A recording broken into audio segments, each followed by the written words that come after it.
부활의 주일에 우리 위해 죽으시고 우리 위해 다시 사신 그 예수님 한 분만 찬양하기 원합니다. 우리 이 시간 기쁘게 주님의 다시 사심을 찬양하시겠습니다. 아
주님 이 시간 우리 가운데 찾아와 주셔서 살아계신 하나님을 만날 수 있도록 은혜를 베풀어 달라고 기도하십시다.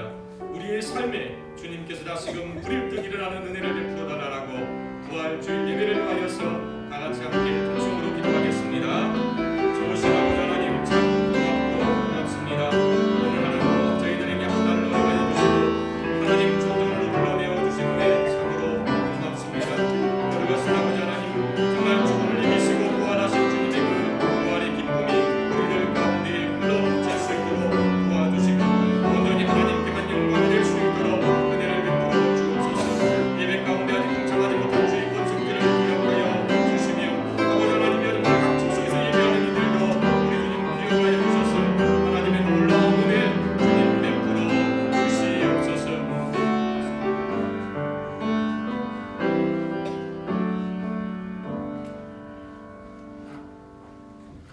하늘에 계시는 주여, 내가 눈을 들어 주께 향하나이다. 상전의 손을 바라보는 종들의 눈같이, 여주인의 손을 바라보는 여종의 눈같이 우리의 눈이 여호와 우리 하나님을 바라보며 우리에게 은혜 베풀어 주시기를 기다리나이다. 여호와여, 우리에게 은혜를 베푸시고 또 은혜를 베푸소서. 아멘. 다 같이 일어나셔서 찬송가 1장을 찬양하심으로 하나님께 영광을 돌리시겠습니다.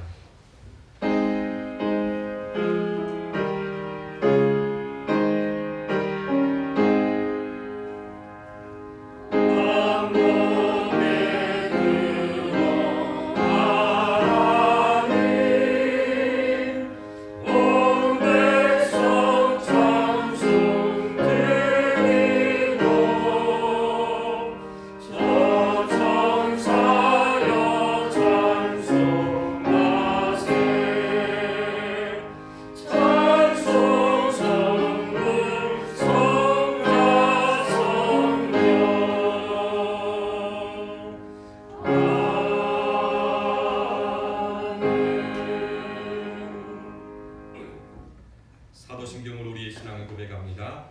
나는 전능하신 아버지 하나님 천지의 창조주를 믿습니다.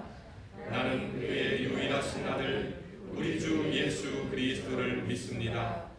그는 성령으로 잉태되어 동정녀 마리아에게서 나시고 본디오 빌라도에게 고난을 받아 십자가에 못 박혀 죽으시고 장사된 지 사흘 만에 죽은 자 가운데서 다시 살아나셨으며 하늘에 오르시어 전능하신 아버지 하나님 우편에 앉아 계시다가 거기로부터 살아있는 자와 죽은 자를 심판하러 오십니다. 나는 성령을 믿으며 거룩한 공교회와 성도의 교제와 죄를 용서받는 것과 몸의 부활과 영생을 믿습니다. 아멘.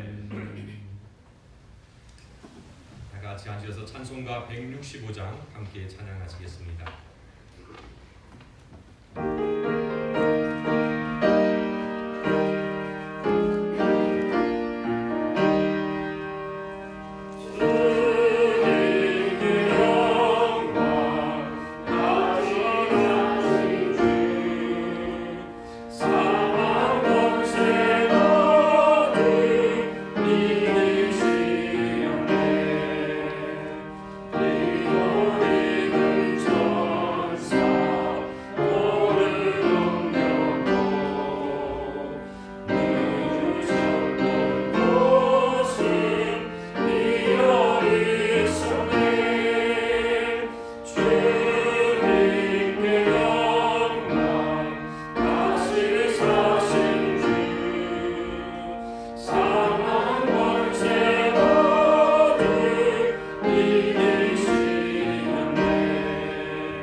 기도하시겠습니다. 세상을 다스리시고 세상을 이길 수 있는 능력을 주시는 하나님, 주님의 부활로 저희를 구원하시고 저희 모두가 주님 나라에 이를 때까지 늘 기쁨과 승리를 허락하시는 성령의 능력을 약속하여 주신 은혜를 감사드리며 영광과 찬양으로 예배를 올립니다. 춥고 코로나로 힘든 겨울을 이겨내고 새로운 4월을 시작하게 하시니 감사합니다.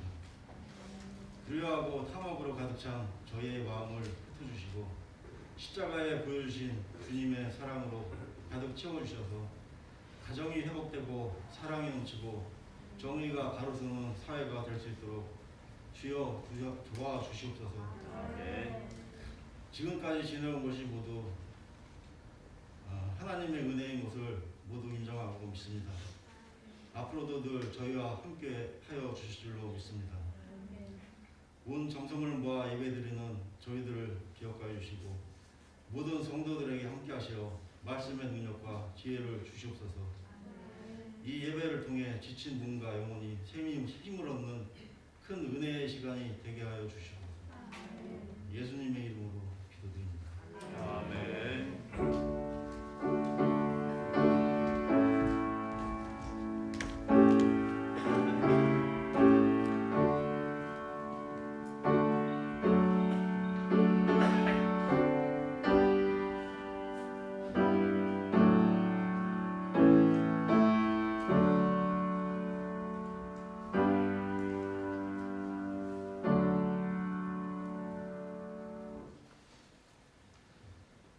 부활절하신 우리에게 주시는 하나님의 말씀은 신약성경 요한복음 20장 24절로 29절 말씀입니다. 신약성경 요한복음 20장 24절로 29절 말씀을 함께 보기 원합니다. 제가 가지고 있는 성경책 신약성경 184쪽에 있습니다.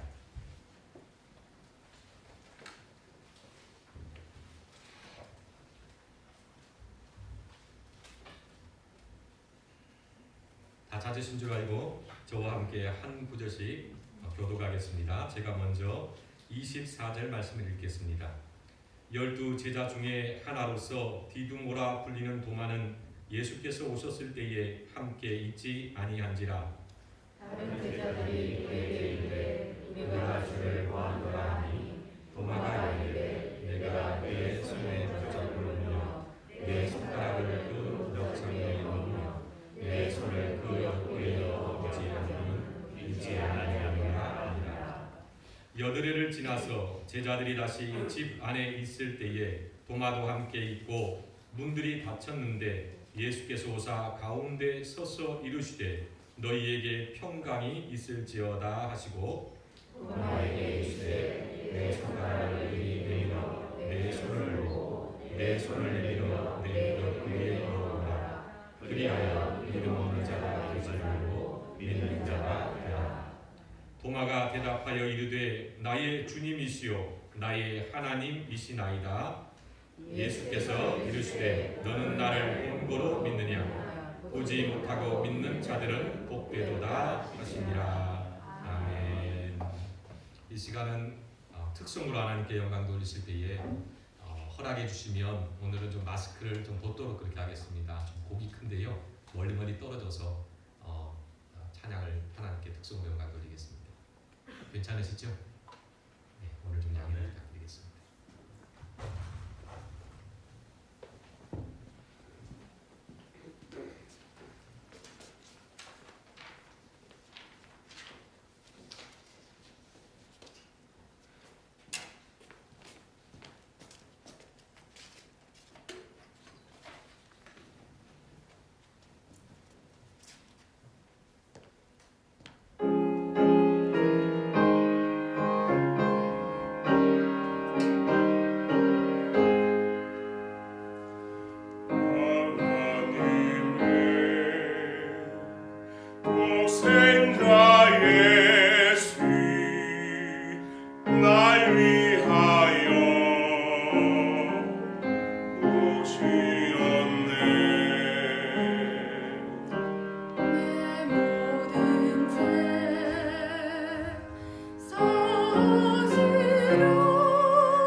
설교하는 동안에 마스크를 벗는 것을 양해해 주시길 부탁을 드리겠습니다.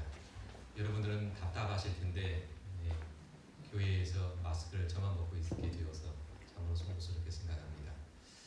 부활의 봄입니다. 우리 옆에 분들에게 인사 한번 나누실 때에 하나님께서 우리에게 즐거움도 기쁨도 건강도 그리고 마스크 없는 일상도 다시금 회복시키실 것입니다. 옆에 분들에게 인사 한번 나누실까요? 부활의 봄입니다. 부활의 봄입니다.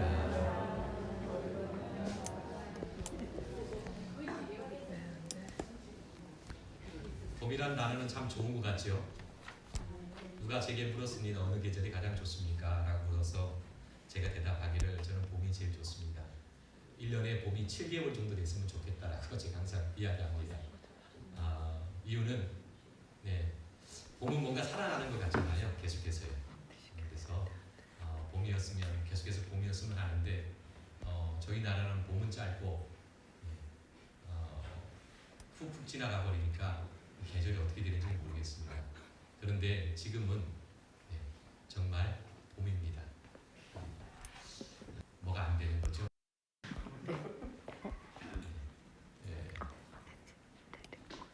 제게 물으십시오. 뭐가 안 되는지.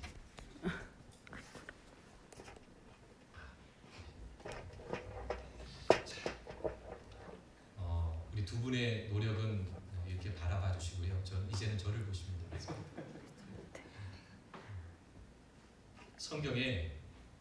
성경에서 만나는 하나님의 모습 중에 항상 저를 감격하게 하는 모습이 있습니다. 그것은 우리를 찾아오시는 하나님 그리고 기다리시는 하나님의 모습입니다. 탕자의 비유를 우리는 잘 알고 있습니다. 집을 나간 탕자가 돌아오기를 기다리셨던 아버지의 그 모습 속에서 우리를 끝까지 포기하지 않고 기다리시는 그 하나님의 모습을 우리는 만나게 됩니다. 거짓골로 집으로 돌아온 아들을 아버지는 아무 말 없이 어떤 책망과 질책도 없이 품에 안으시고 등을 다독이며 환영해 주셨습니다. 이런 아버지의 모습은 돌아온 아들을 이해하고 공감해 주지 못했다라면 불가능한 그런 모습이었겠지요. 사실 아들이 아버지께로 다시금 돌아오는 데에는 상당한 용기가 필요했습니다. 지은 죄가 크니 돌아오는 데에는 부끄러움, 죄스러움을 이겨낼 만한 용기가 필요했겠지요. 그뿐 아니라 돌아가더라도 혹여 아버지가 나를 모른다라고 분노하며 다시금 내치시지는 않을까 두려웠습니다. 이러한 불안을 이겨낼 만한 용기가 아들에게도 필요했습니다. 그런데 아버지는 어렵게 돌아온 아들이 그 아들이 가진 이 불안에 대해서 이해하고 계셨던 것 같습니다. 그래서 어떠한 말보다도 그냥 안아주시고 품어주셨습니다. 그 무언의 행동에는 고생했다, 괜찮다, 잘 돌아왔다 이러한 메시지가 담겨 있는 거지요. 놀이공원에 가면 간혹 가다가 엄마를 찾아서 엄마 부르짖고 돌아다니는 아이를 볼 때가 있습니다. 길을 잃어버린 거예요. 엄마를 잃어버린 거지요. 어린 아이들이 길을 잃어버리면 엄마를 찾아서 이리저리 헤매어 다닙니다. 그러다 보면 정작 길을 잃어버려서 미아가 되지요. 그래서 엄마가 아이를 붙잡고 항상 이렇게 이야기합니다. 놀이공원에서 엄마를 잃어버리면 그냥 그 자리에 있어. 그 자리에 있어. 엄마가 찾으러 갈게. 아버지 품을 떠난 그래서 집을 나간 이 아들도 어쩌면 그 미아처럼 길을 잃어버린 사람일지도 모르겠습니다. 그리고 길을 잃고 세상에서 방황하던 그 아들이 이제 다시금 길을 찾아서 인생길을 다시금 찾으려면 다시금 아버지가 계신 집으로 돌아와야 했습니다. 아버지가 집을 떠나지 않고 오랫동안 아들을 기다리셨던 이유가 여기에 있습니다. 돌아올 아들이 다시 길을 잃어버리지 않도록 아버지는 가만히 머물 수 있는 한 자리, 그 자리가 되어 주셔야 했기 때문입니다. 이렇게 돌아오길 기다리시는 아버지가 우리의 하늘 아버지라는 점이 저는 너무도 감격스럽습니다. 하나님의 모습은 기다리실 뿐만 아니라 찾아오시는 모습을 우리들에게 보여줍니다.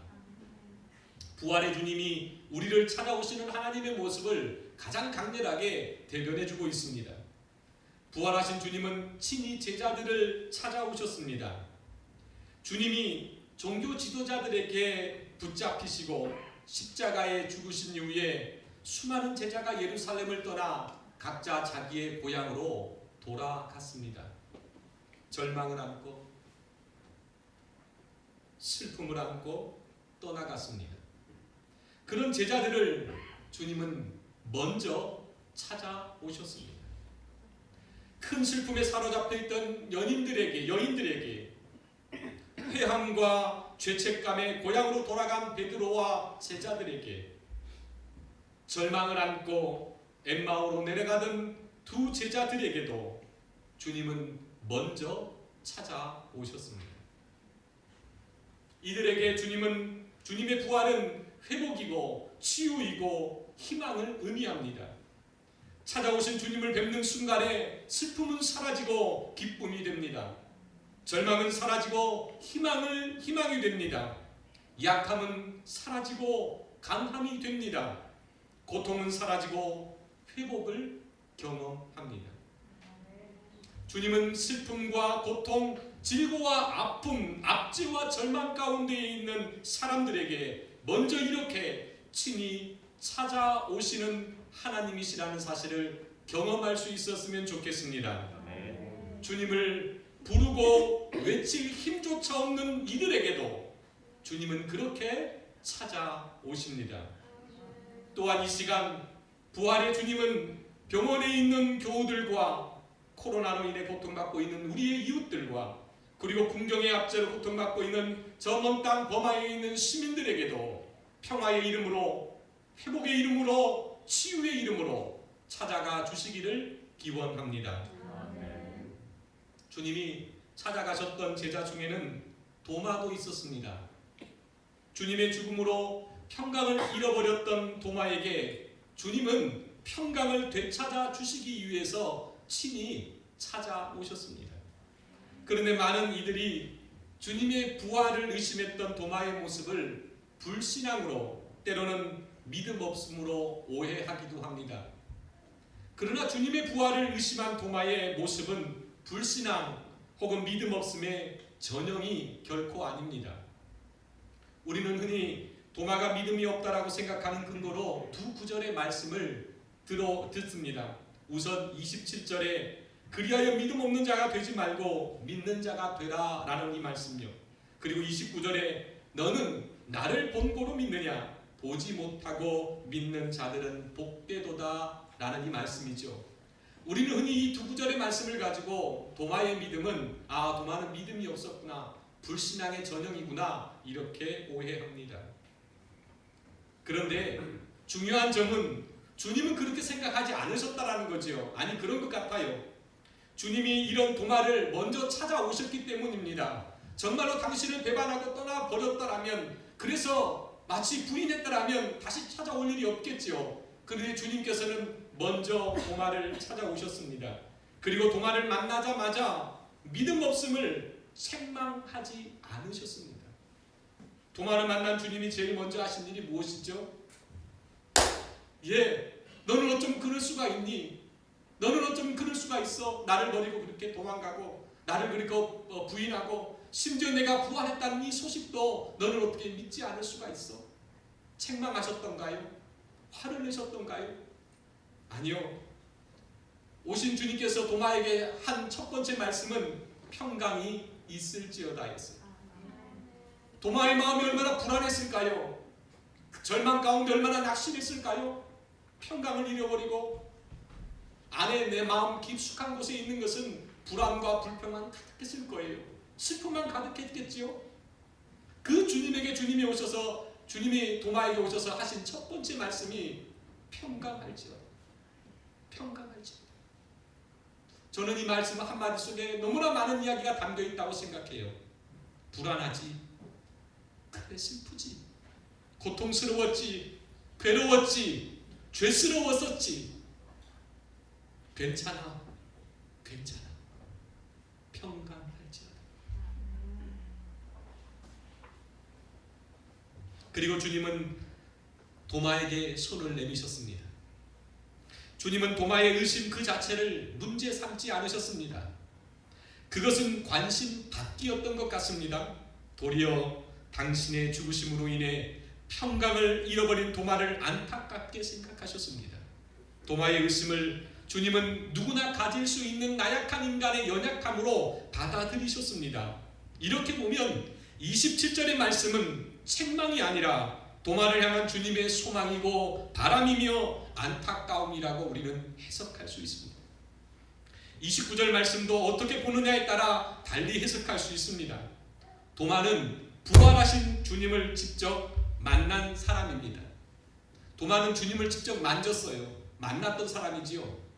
그러나 주님이 승천하신 이후의 다음 세대들은요, 부활하신 주님을 만나지 못했습니다. 보지 못했습니다. 경험하지 못했습니다.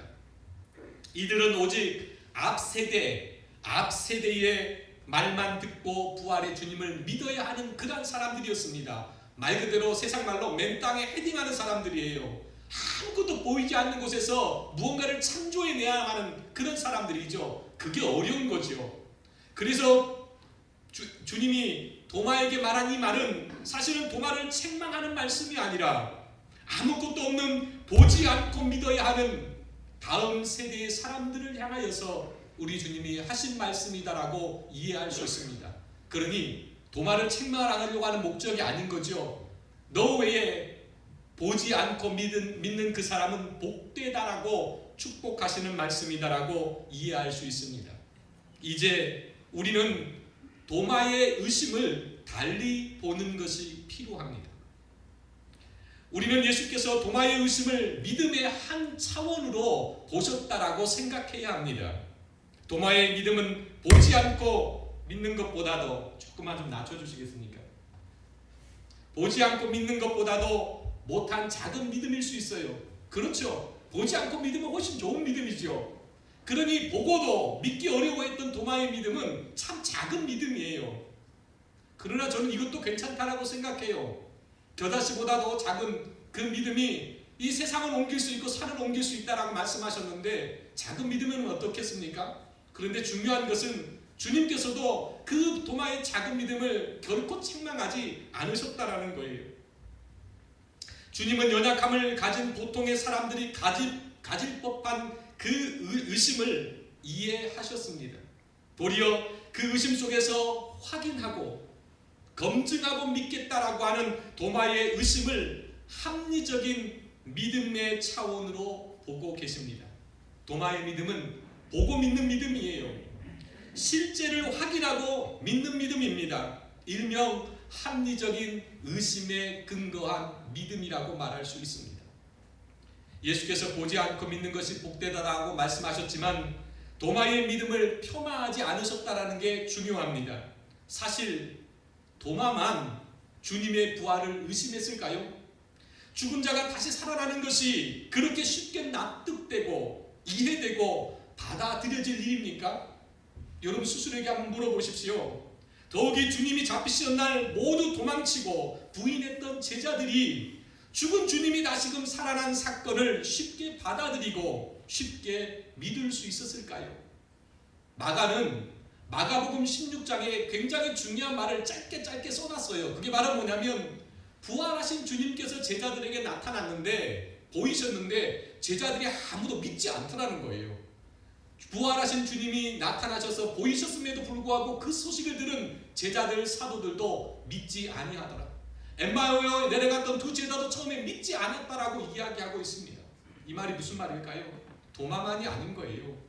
그 잘났던 사도들조차도 다른 사도들조차도 예수님이 부활하셨던 이 사실을 그냥 그렇게 믿기 어려웠어요. 그래서 의심했겠죠. 아니야, 이거 잘못된 이야기야. 상식이 아니야. 믿기 어렵더라고요. 어쩌면 여전히 주님의 부활에 확신이 없어 의심하거나 흔들리고 있었던 다른 제자들에 비해서 도마는 확실한 것, 명확한 것, 분명한 것을 원했던 제자일지도 모르겠습니다. 그러니 도마의 의심은 그나마 용기 있는 모습이고요, 합리적인 믿음이라고 이야기할 수 있어요. 마치 탕자처럼요, 아버지에게 돌아오기 위해서 용기가 필요했던 그 탕자처럼, 주님, 정말 주님이시라면 내가 한번 좀 찔러보고 만져보면 안 될까요? 그렇게 해서 저 확실히 믿고 싶어요 라고 말하는 용기 있는 믿음일 수도 있는 거지요. 물론 보지 않고 믿으면 더 좋습니다. 분명해요. 그런데 보지도 확인하지도 않고 무턱대고 믿는, 그리고 그렇게 따르는 것이 가진 위험성도 만만치 않다라는 사실을 우리는 기억해야 합니다. 며칠 전 예수를 십자가에 못 박으라고 외쳤던 그 군중들은 예수를 다윗의 자손으로 환영했던 사람들입니다. 그런 그들이 빌라도의 법정에서 예수를 십자가에 못 박으라고 외칠 수 있었던 이유가 무엇이었습니까? 어떻게 며칠 만에 사람들이 이렇게 바뀔 수 있었던 거죠? 그 이유가 무엇이었습니까? 마태는 그 이유를 이렇게 기록해 놓았습니다. 마태복음 27장 30절에 있는 말씀입니다. 대제사장들과 장로들이 무리를 권하여 바라바를 달라 하게 하고 예수를 죽이자 하게 하였더니, 군중들이 들고 있습니다. 무슨 말일까요? 군중들은 대제사장들과 장로들의 권함을 아무런 의심도 확인도 검증도 하지 않았습니다. 생각 없이 무턱대고 그 말을 믿었던 거죠. 그리고 그렇게 따랐던 거예요. 그 결과가 며칠 전에 다윗의 자손이여라고 환영했던 그 주님을 십자가에 다시 못 박으라고 내놓는, 그렇게 외쳐대던 군중이 되어버리고 말았던 겁니다. 보지 않고 믿는 믿음이 복되지만 때로 확인하지도 않고 검증하지도 않고 합리적으로 의심하지도 않고 믿는 믿음이 위험할 수도 있다는 사실을 기억하는 저와 여러분들이 되시기를 주님의 이름으로 간절히 부탁을 드립니다. 초대교회에 영지주의라고 하는 이단이 있었어요. 영지주의예요. 영지주의라고 하는 이단은 주님의 육체적인 부활을 부정했습니다. 주님은 육체적으로 부활하지 않으셨다. 주님은 영만 부활했다라고 믿었습니다. 주님의 모습은 일종의 홀로그램이에요. 예, 그냥 영상이라는 거죠. 이렇게 믿었어요. 만약 도마가 없었더라면요, 주님의 못자국에 손을 넣어봤던, 만져봤던 도마가 없었더라면 주님의 부활은 영만 부활한 것으로 끝나버렸을지도 모를 일입니다. 이단, 거짓 가르침, 보이스피싱이 횡행하는 우리 시대에 이단에 빠지지 않고 영적인 보이스피싱을 당하지 않으려면 반드시 도마와 같이 합리적으로 의심해보는 신앙이 있어야 한다는 사실을 기억하는 여러분이 되셨으면 좋겠습니다. 보이스피싱 왜 당하는 줄 여러분 아세요? 심리학적으로 보이스피싱을 당하는 이유가 있는데요. 그건 두 가지예요. 하나는 힘 있는 자의 이야기거든요. 대부분 국정원이니 검사니 판사니 국가기관인이라고 이야기해요. 사람은 나보다 큰 사람, 힘 있는 사람이면 그 말의 진실을 여부를 따지지 않고 믿음을 보여줘요. 또 하나는 가족이죠. 엄마 혹은 딸, 아들 이렇게 해서 전화가 와요. 문자가 오죠. 가족은 혈연 관계라고 해요. 굉장히 친밀해요. 그래서 묻지도 않고 따지지도 않아요. 이 두 가지 요소만 가지고 있으면 사람들은 쉽게 보이스피싱에 넘어가요. 군중들이 왜 넘어갔습니까? 제사장들, 장로들은 권력자들이거든요. 여기에서요. 종교 지도자들은 권력자였어요. 그러니 그들의 말에 대해서 의심하지 않았던 거죠. 수많은 사람은 때때로 가족들의 말처럼 친밀한 사람들의 말에 대해서 의심하지 않고 넘어가요. 그런데 신앙은 아니에요. 우리의 신앙만큼은 합리적으로 의심해 봐야 돼요. 확인해 봐야 한다는 사실이죠. 도마의 믿음이 우리에게 던지는 화두가 있습니다. 그것은 무엇을 위해라고 하는 문제입니다. 여러분들은 무엇을 의심하고 있나요? 아니면 무엇을 의심해야 할까요? 우리는 무엇을 위해 의심해야 하는 걸까요? 도마는 주님의 부활을 의심했습니다. 주님의 부활을 믿지 못해서가 아닙니다. 믿지 않으려고 의심한 것이 아닙니다. 도리어 확실하게 믿기 위해서 의심했습니다. 그런데 안타깝게도 요즘 교회와 신자는 다른 목적을 위해서 도마와 다른 것을 의심합니다. 주님은 과연 복을 주실 만한 능력이 있으신 분이신가? 믿을 만한 분이신가? 믿었다가 뒤통수를 맞거나 믿었다가 손해보는 것은 아닌가 의심합니다. 사실 이런 믿음은 주님을 위해서도 혹은 믿음을 위해서도 의심하는 것이 아니겠지요. 자신에게 이익이 될 것인가 혹은 손해가 되지 않을까 의심하는 것입니다. 그래서 기대했던 것처럼 이득이 되지 않고 복이 되지 않으면 그 의심은 주님을 향한 시험이 되고 불신이 되어져 버립니다. 예전에 제가 다른 교회에서 활동 목사로 섬길 때 담임 목사님께서 충격적인 예화라고 하시면서 말씀하셨어요. 수원 안에 있는 한 교회에서 일어난 일입니다. 초신자분이 오셔서 교회에 등록하셔서 교회를 열심히 다니셨어요. 근데 굉장히 열심히 다니세요. 11조도 잘 내세요. 그래서 왜 이렇게 열심히 다니시는가 이렇게 여쭤봤더니 어떤 분이 이야기하기를 하나님께 열심으로 11조 드리고 열심히 신앙생활하면 복 주신다더라. 이야기를 들었다라는 거예요. 자기가 사업을 하고 있는데 하나님이 복이 필요하대요. 1년, 2년 가까이를 열심히 11조도 하시고 열심히 교회를 다녔습니다. 그런데 사업이 더 나빠졌어요. 어떤 일이 벌어졌냐니까 교회 담임 목사님을 법원에다 고소를 했어요. 11조 돌려달라. 사기죄다. 실화예요. 이게 무슨 말일까요? 시험에 본 거예요. 테스트에 본 거죠. 정말 하나님은 능력이 계시는가? 주님은 정말 탁월한 능력이 있는가? 믿어도 되는가? 많은 현대인들이 이처럼 의심해요. 그 결과가 불신인 거죠. 공생의 시작 직전에 예수님은 사탄으로부터 시험을 받으셨습니다. 사탄의 시험은 예수께 당신이 믿을 만한지 믿어도 뒤통수 맞지 않을 능력을 갖고 있는지 세상 사람들에게 보여주십시오라고 하는 그러한 시험이에요.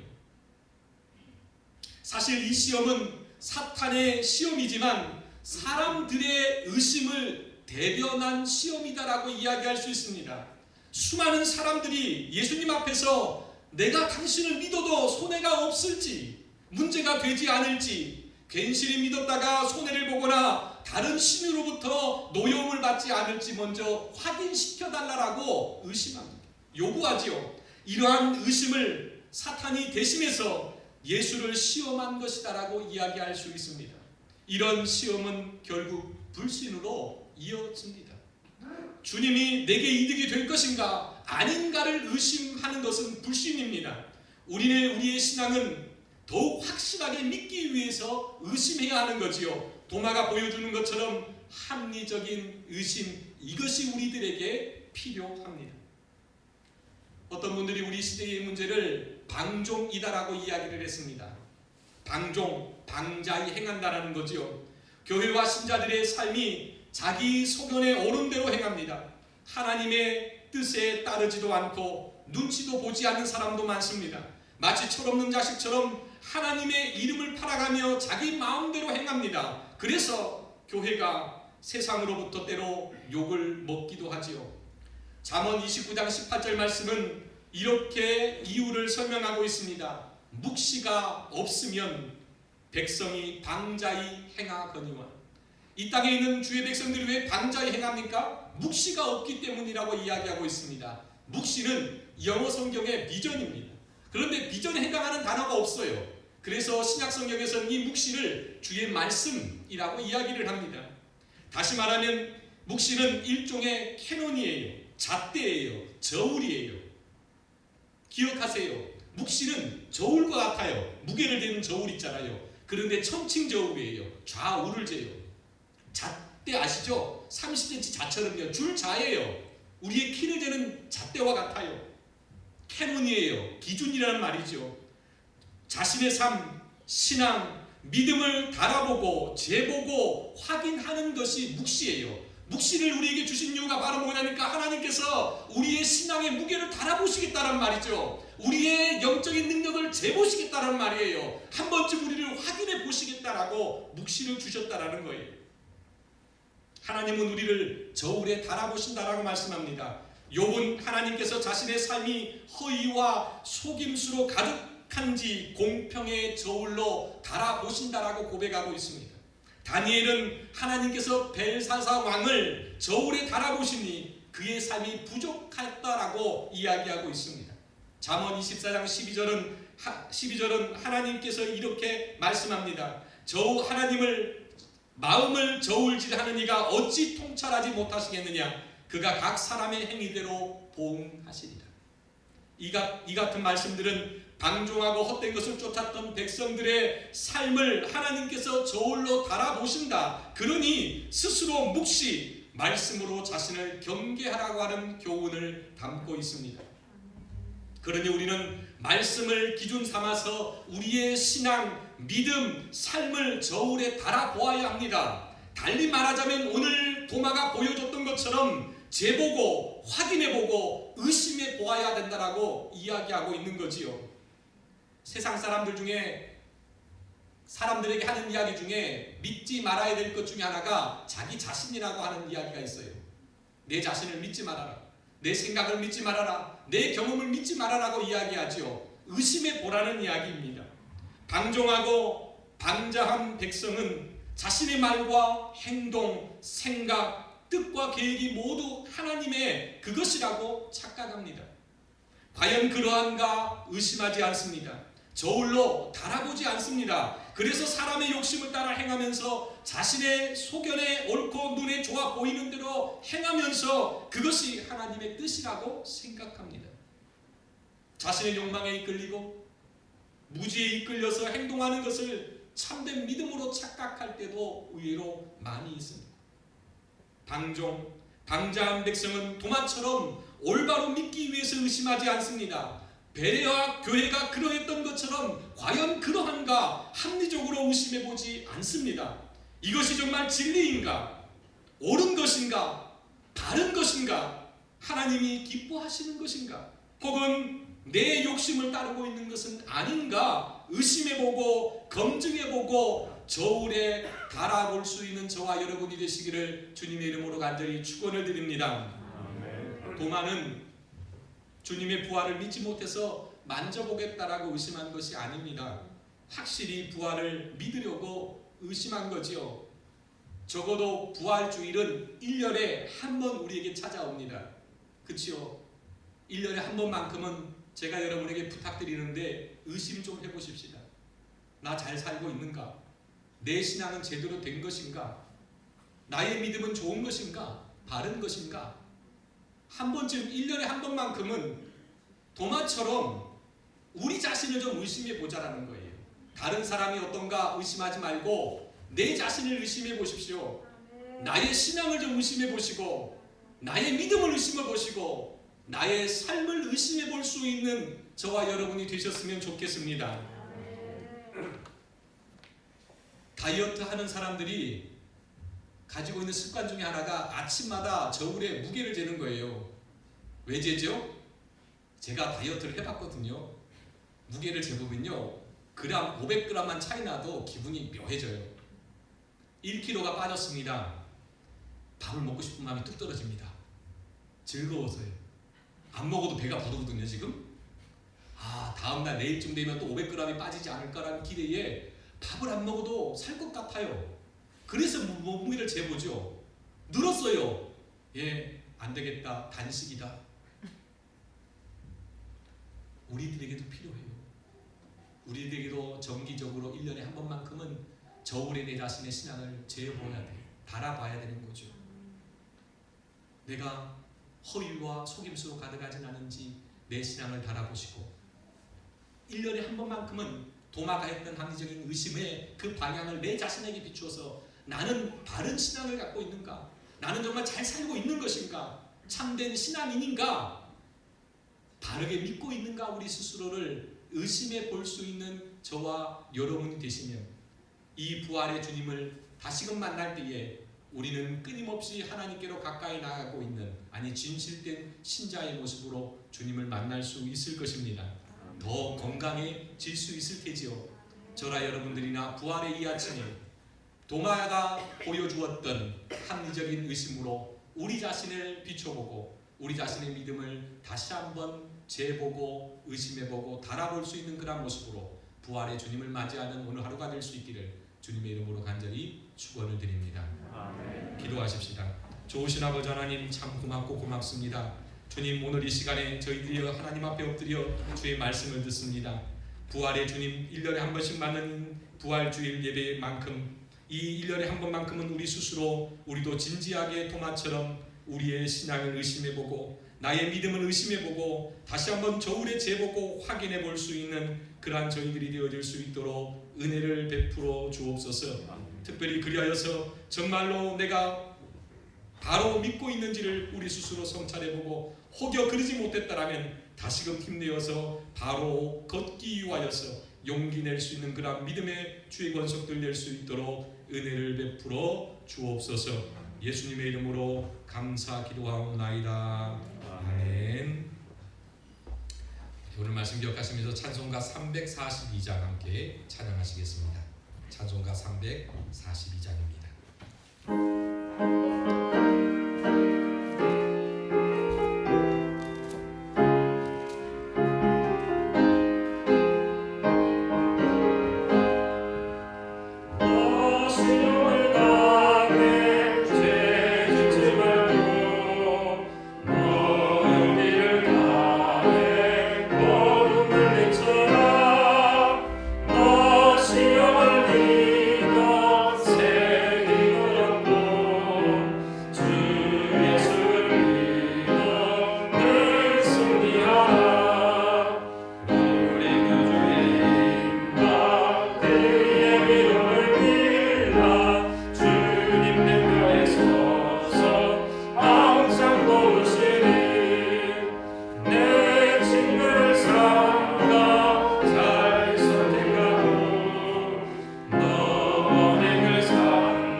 좋으신 아버지 하나님, 참 고맙고 고맙습니다. 어려운 중에 귀한 물질을 하나님 앞에 올려드립니다. 아버지 하나님, 그 물질의 마음을 담습니다. 우리 안에 있는 소망을 담습니다. 어렵고 어려운 가운데에 하나님을 향한 충성의 마음 담아 하나님께 올려드리오니 주님께서 모든 이들을 기억하시되 한 사람 한 사람 그들의 가정과 형편과 사업체와 또 기업을 지켜주시고 하나님 이 심은 대로 하나님께서 복주시는 은혜를 경험할 수 있도록 도와주옵소서. 귀한 물질이 귀한 곳에 또 귀히 쓰일 수 있도록 성령 하나님께서 친히 인도하여 주옵소서. 예수님의 이름으로 감사 기도하옵나이다. 아멘. 감사합니다. 교회 소식을 알려드리겠습니다. 주보를 참조하시면 좋을 것 같은데요. 오늘 교회에 처음 나오신 분들을 환영하고 사랑합니다. 오늘 부활주일인데 특별히 부활절을 기념하기 위해서 또 주님을 높여드리기 위해서 떡과 계란이 준비되어 있습니다. 특별히 우리 권사님들이 아침부터 예쁘게 잘 포장해 주셔서 기분이 좋아요. 그냥 계란만이 아니라 너무 예쁘게 잘 준비해 주셨습니다. 감사드리고요. 나가실 때에 받아가시면 좋을 것 같고요. 특별히 계란을 조금 더 넉넉하게 준비했습니다. 그래서 이웃들과 가까운 이웃들과 나누시면 될 것 같은데요. 제가 주보에 조심스럽게라고 따옴표를 찍어놨습니다. 이 말이 뭐냐면 부활은 절망 가운데 있는 사람에게 평강을 주고 희망을 주는 건데 참 코로나 때문에 이 계란 주는 게 참 부담스러워요. 서로 주고받지도 않는 상황이잖아요. 그래서 가능하시면 알고 있는 가까운 분들에게 나 열 없어 이렇게 이런 마음이 좀 서로 신뢰할 만한 분들에게 전해주시고 또 그렇지 않고 조심스럽게 우리 예배를 마치고 돌아가실 때에 시간을 내셔서 교회 주변에 있는 분들에게 좀 나눠주셔도 될 것 같습니다. 그렇지만 조금 조심해서 나눠주실 수 있었으면 좋겠고요. 부활절을 위해서 여러 성도분들께서 많이 헌신해 주셨습니다. 꽃꽂이, 계란 헌신해 주신 모든 분들께 감사 말씀 인사드립니다.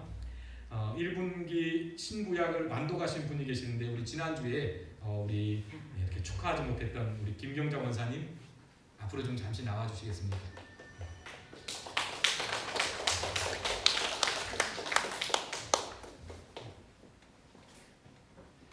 그리고 완독하셨지만 기록하지 않으신 분들이 있으시면 말씀해 주세요. 네.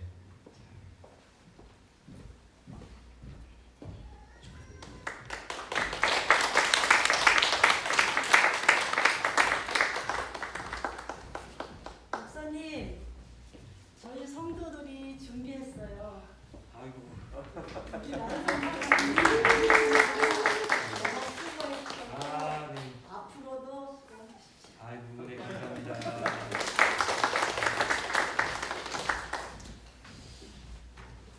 아직 수고가 끝나지 않았는데요. 미리 세지 못하도록 딴 데로 이렇게 단속하시는 것 같습니다. 감사합니다. 많이 기도해 주시고 기도해 주시길 부탁을 드리겠습니다. 특별 기도 요청인데요. 아시는 분들은 알고 계시겠지만 우리 담임 목사님께서 지난 주 중에 사고를 좀 당하셨습니다. 그러셔서 가슴뼈가 골절되시고 어깨뼈가 또 다치셔서 지금 동수원병원에 입원해 계십니다. 한때는 폐에 피가 고여서 이제 삽관을 해야 되는지 아닌지 걱정스러웠는데 하나님께서 다행스럽게 은혜를 베풀어 주셔서 삽관을 하지 않고 자연스럽게 이제 제거될 것 같습니다. 특별히 앞으로 지금 이제 갈비뼈가 잘 붙어야 되는데 아시다시피 이게 숨쉬기도 곤란하고 움직이고 참 힘이 드십니다. 어깨도 다치셨어요. 그래서 수술이 요한다라고 그러는데 이제 병원을 옮기셔야 될지 아니면 이곳에서 수술을 받으셔야 될지 또 수술 여부에 대한 것들도 우리 하나님께서 잘 좀 인도해 주시기 위해서 기도해 주시고 제가 볼 때는 육신이 아프신 것보다 교회를 비우신 것의 어떤 부담감 때문에 마음이 훨씬 더 아프실 것 같아요. 그래서 여러분들 담임 목사님이 부재중 기간 동안에 교회는 예배와 관련된 것은 제가 섬기겠습니다만 여러분들이 더더욱 이럴 때일수록 함께해 주셔서 교회를 위해서 또 우리 연약한 교우들을 위해서 많이 기도해 주시기를 부탁을 드리겠습니다. 또한 우리 정명숙 권사님 부군 되시는 이종진 씨 우리 암 수술 지금 이제 수술이 정확하게 날짜가 언제인지 제가 잘 모르겠어요. 그런데 위에서 저희가 지난 이 기도 제목을 받고 난 다음부터 새벽마다 계속해서 기도하고 있는데요. 위에서 여러분 기도해 주셔서 체력적으로 잘 이 수술과 또 그 뒤에 진행되는 항암 치료도 잘 감당하실 수 있도록 위에서 기도해 주시고 우리 찬양팀 중에 항상 여기 앞에 서 있던 남자 우리 청년 있었잖아요. 우리 강용호 청년인데 부친 되시는 강문식 씨가 또 지난 수요일 날 새벽에 또 큰 교통사고를 당하셨습니다. 그래서 의식이 없이 아주대 병원에서 오랜 시간 지금까지 3차례 수술을 좀 받고 이제 조금 의식을 회복하셨다라고 하는데요. 우리 오랫동안 중고등부도 또 청년부로 와서 찬양팀으로 계속 섬기면서 봉사하고 있는데요. 위에서 여러분 기도해 주셔서 정말 안전하게 잘 회복되어질 수 있도록 위에서 기도해 주시길 부탁을 드리겠습니다. 연약한 교우들이 참 많습니다. 위에서 여러분 시간을 내셔서 기도해 주시면 그들도 살고 또 여러분의 가정도 평안할 줄 믿습니다. 많이 기도해 주시길 부탁을 드리겠습니다. 다른 광고들이 없으시다면 우리 이 시간 다 같이 일어나셔서 축복의 통로를 찬양하시고 축도 예배를 마치겠습니다.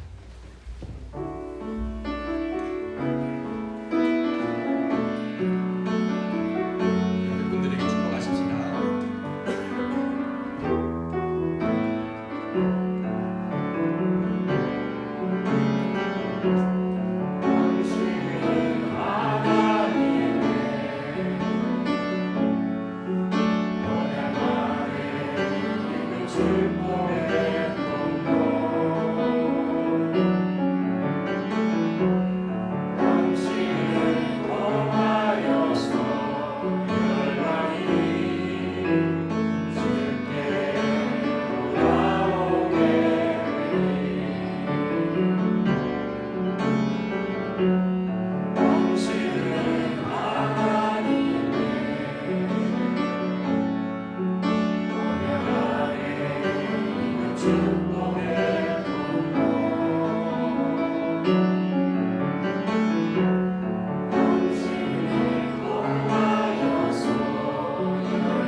기도하겠습니다.